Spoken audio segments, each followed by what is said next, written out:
బాలకృష్ణ ఇచ్చిన షాక్కి వైఎస్ఆర్సీపీ జగన్మోహన్ రెడ్డి అదేవిధంగా పార్టీలో ఉన్న వాళ్ళందరూ కూడా అబ్బా అనే విధంగా ఉంది. ఎందుకంటే ప్రజెంట్ రాజకీయాలలో ఒక పార్టీలో ఆయనకున్న 11 మందిని కాపాడుకోవడానికి చాలా అంటే చాలా తిప్పలే పడుతున్నారు.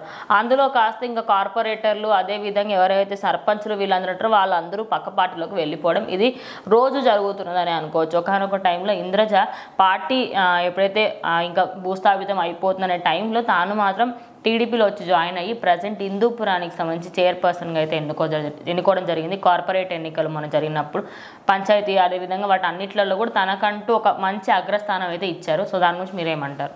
సో ఖచ్చితంగా ఇప్పుడు బాలకృష్ణ గారి క్రేజ్ ఎట్లా ఉందంటే హిందూపురంలో ఆయన ఫోటో కనపడినా కూడా అక్కడ పని జరిగిపోద్ది అనే విధంగా ఉందన్నమాట. సో ఖచ్చితంగా ఆల్రెడీ ఎలక్షన్కి ముందే టీడీపీ గెలుస్తుందనే ఇన్ఫర్మేషన్తో చాలామంది ముందుగానే వచ్చేసారనమాట.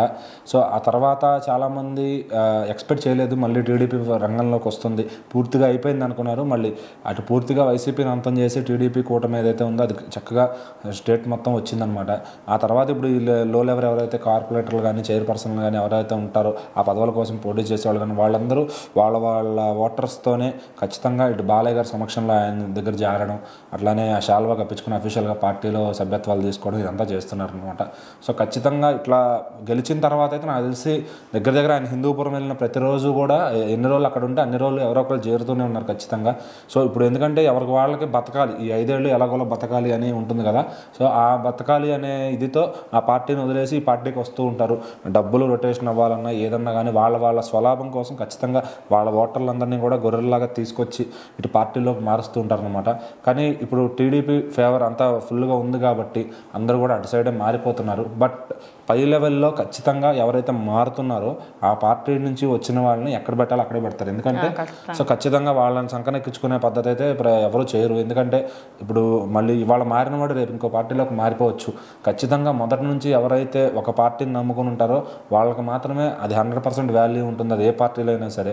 సో ఈ మారే వాళ్ళ పద్ధతి ఏంటి అంటే వాళ్ళకి ఈ రోజుకి ఇక్కడ పదవి కావాలి కాబట్టి అక్కడ నిలదొక్కోవాలి అంటే ఖచ్చితంగా మనకి ఇష్టం లేకపోయినా మనసు చంపుకునైనా సరే ఆ పార్టీతో ఉండాలి అనే భావంతో వస్తూ ఉంటారు.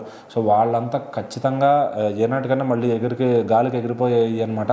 సో ఖచ్చితంగా నాకు తెలిసి టీడీపీ సభ్యత్వాలు దగ్గర 40 లక్షల పైనే ఉన్నట్టు నాకు ఈ మధ్యన ఒక రిపోర్ట్ అయితే ఉందన్నమాట. టీడీపీలో జాయిన్ అవ్వాలని అనుకుంటున్నది వైఎస్ఆర్సీపీయా ఏ పార్టీ అనేది పక్కకు పెడితే టీడీపీలోకి వస్తే వాళ్ళకి లైఫ్ అనేది ఉంటుంది అదో క్లారిటీ అయితే వాళ్ళకి వచ్చేసింది. సో ఏంటి అంటే ఇప్పుడు పార్టీ అయితే ఏ రోజు ఏ జెండా రెపరెపలాడితే రేపు పవన్ కళ్యాణ్ గారు కొద్దిగా అభివృద్ధిలోకి వస్తున్నారు అంటే ఈ రోజు ముందే కొంతమంది ఎక్స్పెక్ట్ చేస్తారు, అంటే అనాలిసిస్ చేయగలుగుతారు. రేపు ఈ పార్టీ వస్తుంది, ఇవాళ మనం వెళ్ళిపోతే రేపు వచ్చిన రోజున మనం ఆయన గుర్తుపెట్టుకుంటాడు అనుకుంటే కనుక అది ఖచ్చితంగా పొరపాటే.